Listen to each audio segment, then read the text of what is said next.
Back here on First Things First, we're talking Giants and Jags. This one was billed as the Odell Beckham versus Jalen Ramsey matchup. And even though Odell got the best of that one, he caught 11 passes for 111 yards. Solid first game for Saquon Barkley as well. But the Giants fell to the Jags 2015 in their season opener. Greg, was this game more about the Jaguars' defense or the Giants' lack of offense? Really both, but I'm going to stick to the offensive side of the ball. When I look at how many opportunities the Giants had offensively to capitalize and to put points on the board, and they did not. And it all starts, again, with Eli Manning.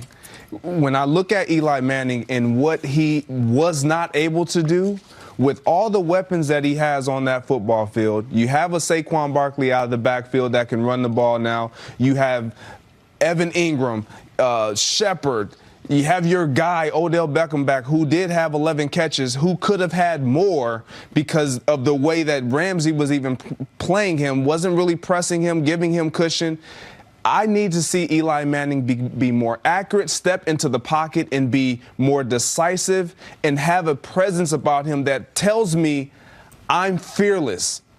Anytime you get pressure around Eli Manning, he gets happy feet and he starts letting the ball go a little too quick. And what year is this for Eli Manning? This is year 15. Like, I can't see that out of my veteran quarterback. I need to see more poise in the pocket, and Eli Manning just doesn't have it for me. It's hard to have poise in the pocket when you're not confident that the guys in front of you are going to keep you upright. And that's exactly what we saw from the opening offensive snack. Eric Flowers penalized on 2 consecutive plays that took away positive gains for that offense. Nate Solder had his hands full all day with Yannick Ngakoue. He was also penalized in this game. For me, it starts with the Giants' offensive line. Their inability to consistently keep a clean pocket for Eli Manning is what's going to be the Achilles heel for this offense. Everybody understands the skill position players that the Giants have. You can stack them up against anybody, but if you try to game plan for the Giants, it has to start with taking away Eli Manning's ability to distribute the football. That means putting pressure on him. That's exactly what the Jags did yesterday, and everybody wants to say Saquon had a great day. Saquon had a splash play. He had that explosive 68-yard run, but by and large, he was ineffective in that ballgame. But that one splash play, that's what you draft him for. You don't think Saquon's going to be a guy that gets you 5 yards every carry. You think he's a guy that might break 1 or 2 of those a game. Listen, the offensive line was bad. I agree with you. However, here's what the Jags did in the second half on offense. Punt, punt, punt, quarter break, punt, punt, punt, punt. The Jags offense generated 13 points. Wait, but they won 20-15. Oh, yeah, because Eli threw a pick 6. Yep. Like, the offensive line was bad, but I saw Odell running open for 2 touchdowns and get missed. I saw Odell have to do the rare diving catch, diving towards the line of scrimmage when he was running open because it was such a bad pass. This is going to be a year of truth for Eli Manning because while the offensive line is not good and they are facing a dominant front in Jacksonville. Not good is an understatement. Well, they're awful. I want to see how they look against a front that's not Jacksonville because I don't think they're as bad as last year. But Eli's got all the other weapons around him.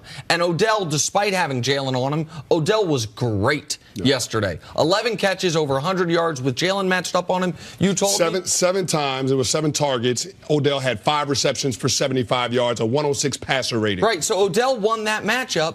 If they don't have the pick 6, they win. If they can generate any type of offense in the second half, they win. I get it. The Jags are great, and Miles Jack's great, and that front's great.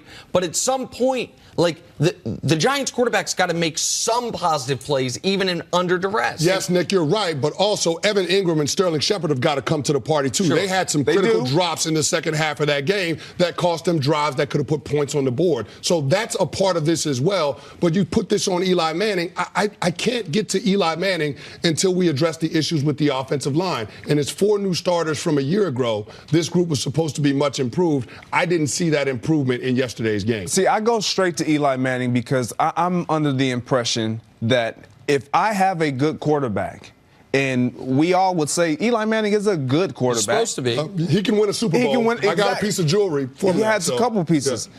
Yeah. You have to know I have to be better. I have to get the ball out a little quicker because I know I'm not going to have to protect, especially against this front. You know that going into this game. And so when you start to get pressured, we look at Aaron Rodgers, who was limited. He understood, and the line started picking up blocks and they started protecting him a little bit better in that second half. But he started to know, and he always is fully aware, I got to get the ball out. Timing is of paramount right now. And I got to tell my receivers, let's shorten up these routes. Let's get out the breaks a little quicker so I can get the ball out of my hands and take some of the pressure off of the offensive line. When you know you're weak somewhere, your quarterback has to kind of counter that with his play. And Eli Manning he doesn't do that for me.